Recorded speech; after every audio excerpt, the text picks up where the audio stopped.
waiting for engineering approvals and submit for bid by the beginning of the first quarter of 2026. That sounds feasible. Okay. Yeah, I mean, I know we need to look at our rate study stuff, like. Yes, where are we at? We're being pushed back on that because we're waiting on a price range on this project, so we can't do the rate. I met with Stephen Gill today. He's kind of taking over the project. Yeah, that's what I've been in contact with. Yeah, so that's a question for him. He didn't let me know about that today. It was more about just the preliminary engineering report and the archaeological dig. Did we make a decision on when to try to implement the next rate increase? So, yeah, we were thinking it was going to be October timing, but now it seems like it's. We really need to. We really can't wait too much longer to implement some kind of rate increase because we're going to start falling behind.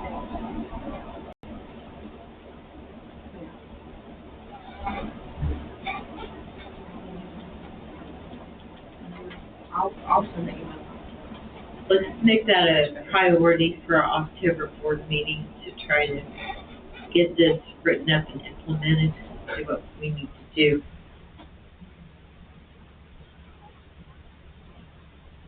Do you have any questions while she's here? Currently, no. I've been basically in discussion with Stephen about every day. We've been talking on the phone, emailing back and forth about everything. So. Do you have anything else? That's it. Besides Dan Spence's desk, he's just been dealing with some personal emergencies that just made it. His sister-in-law passed away recently, so it's been difficult to come up here and meet people in person. Okay. I understand. Zach, what else do you have for us? Okay, so we were able to get that document together for Draper. I got it to them. When I was speaking with Chris Fields, he said, that $5,000 annually shouldn't be any problem. And we did receive that check. I don't know if you want to go into any more of that, or you want your side to go into more of that.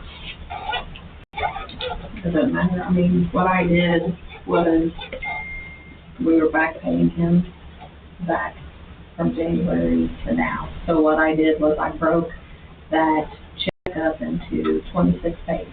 Okay. So I back paid him 19 pays. Okay. And then he'll have the remainder will be on each check. So that's the way that I just broke that up. Okay. And then went in the special thing, we talked about how we'll review it at the year end, which should be April, whatever time we had on that document. And then we'll review it then. If there's more work being done, then they have to adjust that price. He said that shouldn't be an issue. That's just part of business. So that's all cleared away there. So we have Covalent now at Dunreef. We're trying to kind of figure out this pumping issue, why it's never pumped what it's supposed to. So they have a newer tech. It's been there a couple of years.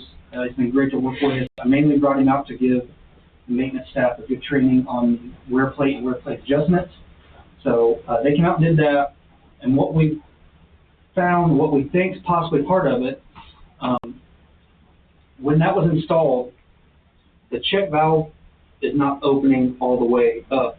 So when the pump starts, the check valve is only partially open and it's causing extra head. So when we were out there today with them, we're looking at it, and when we pulled the check valve, it still opened quite a bit, and we watched our head pressure go down, and our gallons per minute jumped up.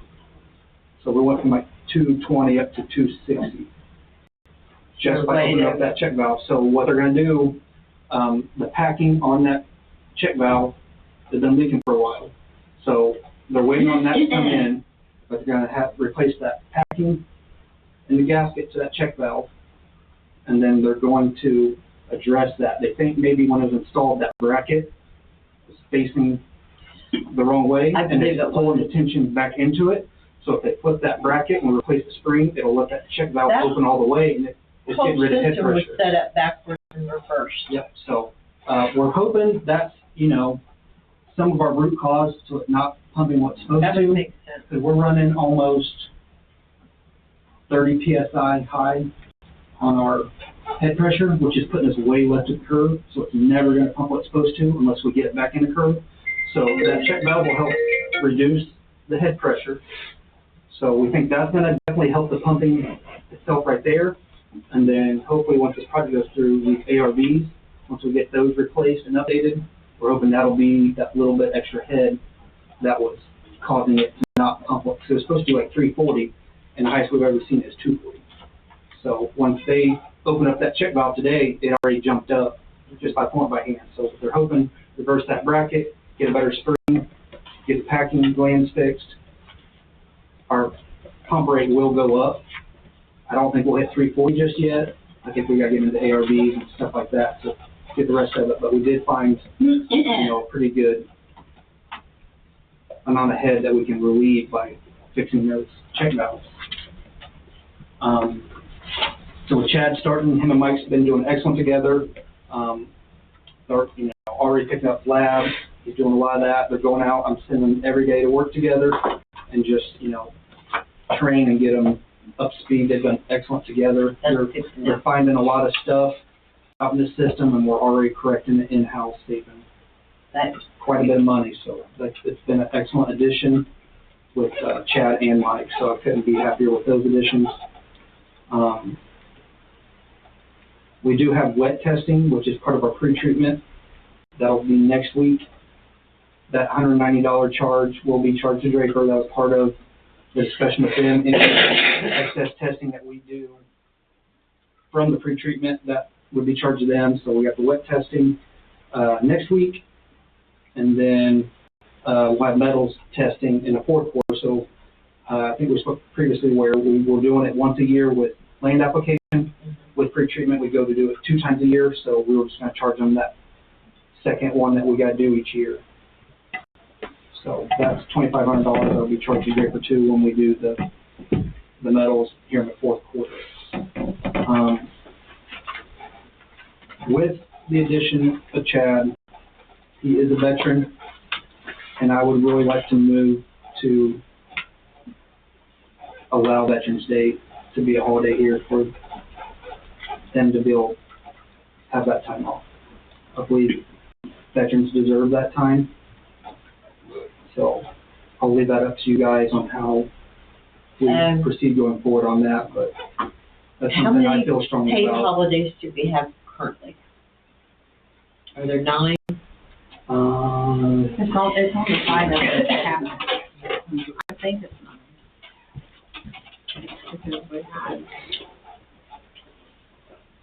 Columbus Day instead of Veterans Day.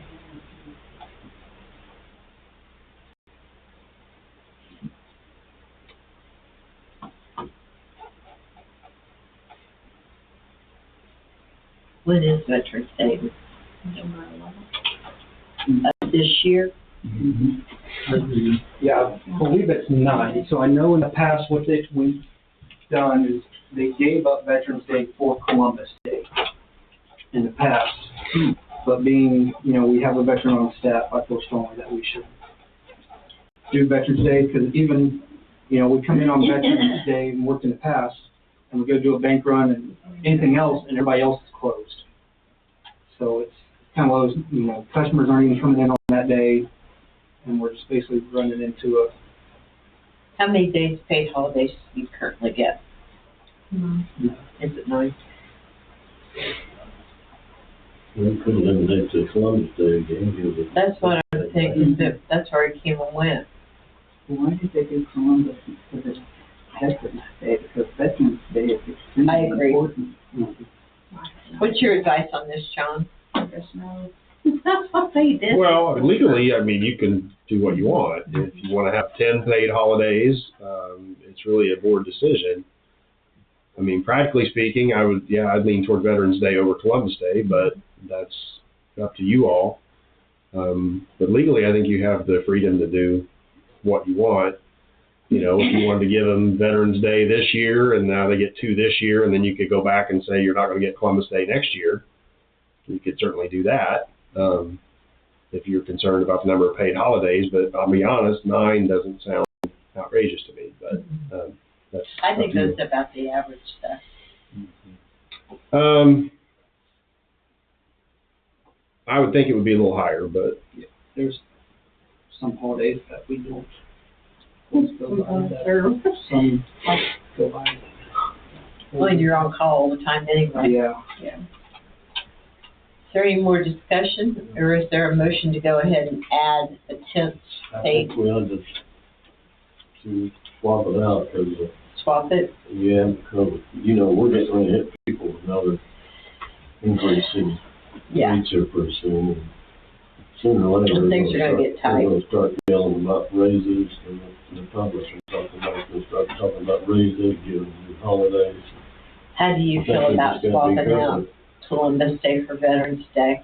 I'm fine with that. I just wanted to give And that go, opportunity. and we can make it effective now for this November 11th. And we can still do it this year. Then next year, just follow through with Next year, the 90 follow days. through with taking out Columbus Day. Tom, do you want to make that motion? I'll make that motion. Kathy I made the really think motion. we should have a Veterans Day. I will definitely second it. Okay, motion made by Kathy to add Veterans Day this year, and beginning next year, drop Columbus Day as a paid holiday. Seconded by Tom. All in favor, say aye. Aye. Opposed, same sign. Motion carried. Do you have anything else? Okay, the last thing I have is, I know in the past, we bought jackets for our team members. Those jackets have been handed down over the last 4 or 5 years to different people. So I was gonna see if the board would approve us to get new jackets for the maintenance staff and just put it under PPE.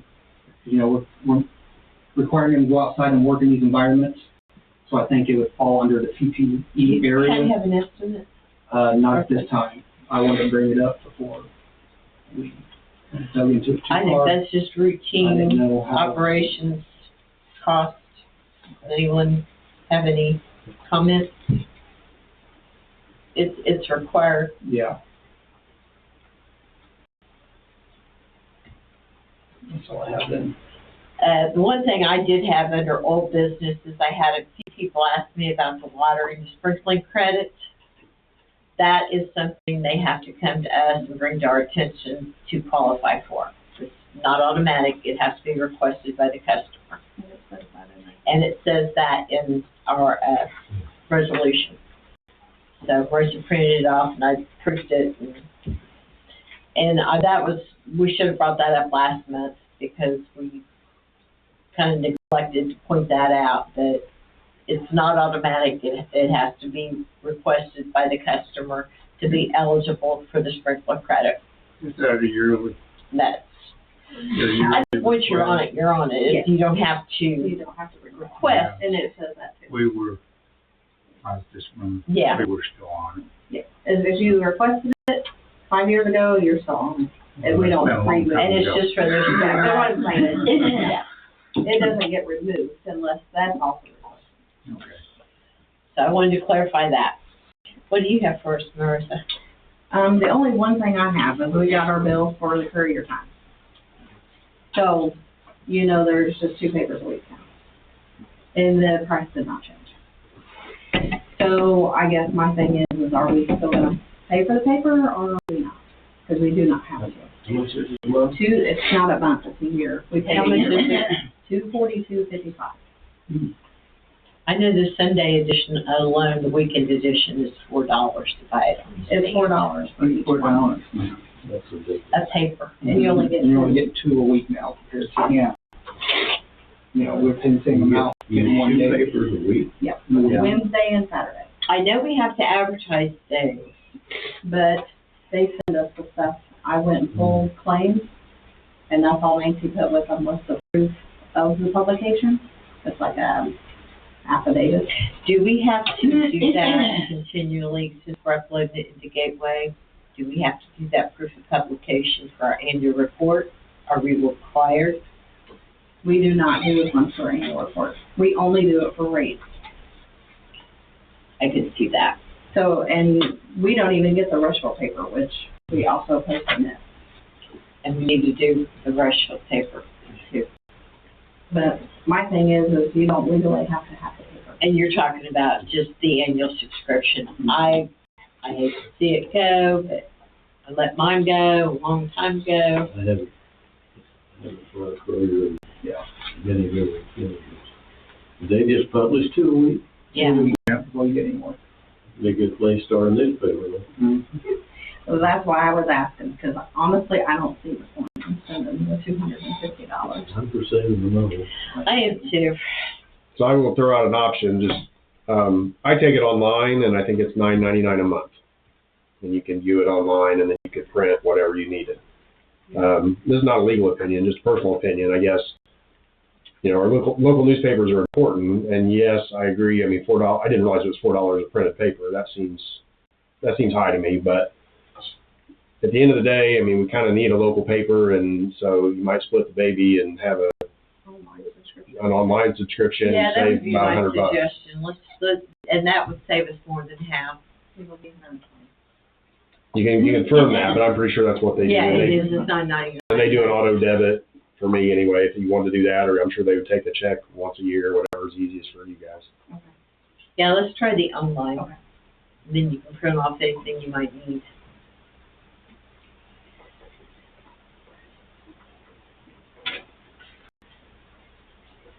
Okay, that's all I have. Did you want to mention the credit we got for Spice and utilities? Yeah, so Spice and Utilities, apparently they had a multiplier incident. And it worked in the reverse of Louisville. Yeah, so we have credit You got credit? on, we have 4 or 5 bills there.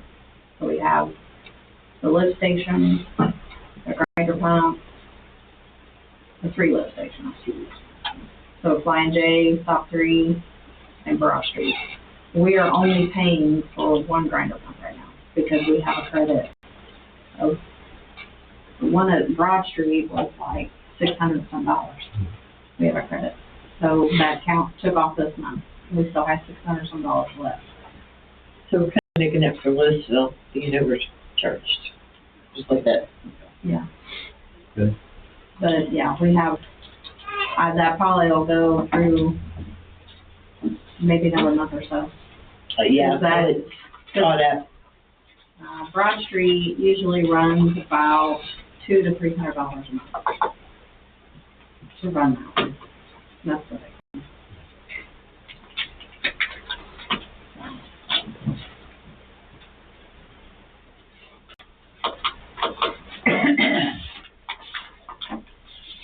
Do you guys have anything? Do we want to get together Saturday, pitch in at my house? Yeah. I was thinking, Talked about last month.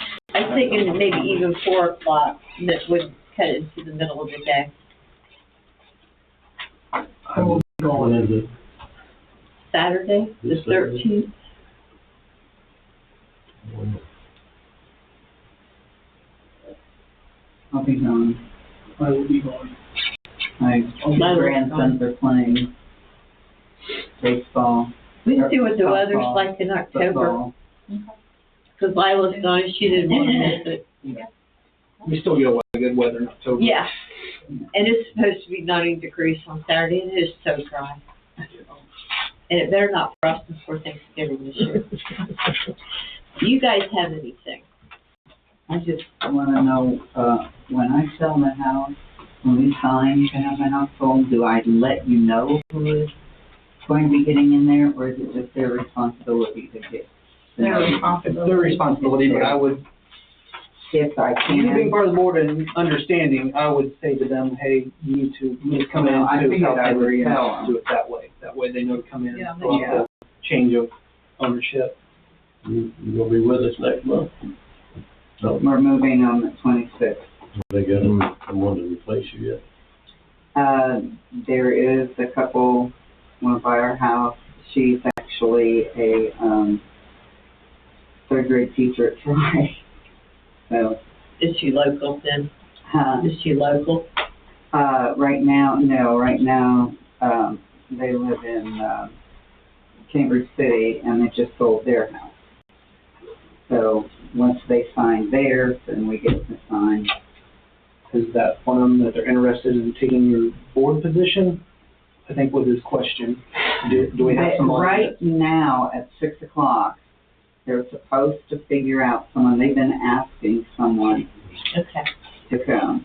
But, I'll have them let Marissa know as soon as possible. Put yeah, it in writing, so I'm hoping that, an appointment. that they do tonight. That's what I told her, so. Zach, any idea what's going on coming down 3 there past Walmart and the barn place? So I had to locate today for 25 and State Road 3, which is just, south of 400. And the locate requested to locate for a water line that they're going to put through there. So I'm wondering if Big line of land there. I'm wondering if Newcastle is running the water line up there to get prepared for maybe the Dubinger property, is what I assume. That's exactly what What it new is. property? The Dubinger property, which is where they're trying to change it to a light industrial property right there at 400 and. The southwest corner of 400 and State Road 3, the Okay, redevelopment commission. Well, that's the parcel that we've been talking about, the Yeah. rezoning, and it's in our territory, and whether or not, to let Newcastle take the sewer, which I think we agree we should, but there's not been much progress. The zoning is still being challenged, You need to go. so. If we get an agreement with the city on that deal, We haven't, because the zoning is still being challenged by one of the neighbors. So it has been rezoned, but the zoning is still tied up in court. So there's been no, We can actually take one right now anyway. Right. Once it gets rezoned to light industrial, if and when it does, then that's where we would contact. right, and that's where I'm still, I was kind of talking to Dan a little bit, but I don't know. I don't have any idea what's fair. I think Dan's last guidance was, if we got enough to recover the cost of running the main that we did down whenever, what was it, Nancy's predecessor had the main run down to 400 south, Yeah, I think Connie so got that it would on 400. kind of claim our territory in that respect. Mhm. So if we're not going to actually use that main, I think his thought was, at least we could get some sort of a repayment agreement where they would repay whatever that cost was over X number of years. And I was thinking, if they just paid 1 or 2% for several years, it wouldn't be cumbersome, but it'd be kind of free money to us. We don't have to maintain it. It would be very helpful. Right. I mean, I don't have any idea We've got what the math other would even areas look like. we could definitely use that money. Right. So, those are things we still need to talk about, but. We need to move forward on that. Can you get with Dan and Zach and Right. see if we can maybe finalize something by the end of this year? Okay, yeah, we Because can we've try to talked figure too something out. long about Right. this. And it's basically all just waiting for the litigation to get finalized. Right, because we can't really, he's technically marketing it now, but we can't really do anything, because if I'm a prospect and I know that the zoning's in litigation, I'm not gonna want to put any money into that. So, Okay, well, yeah, let's try to work something out though. Is there anything else from anyone? Is there a motion to adjourn? I make a motion to adjourn. Motion made by Herb, second by Tyler, all in favor say aye. Opposed, same sign. Motion carried. Thank y'all for coming.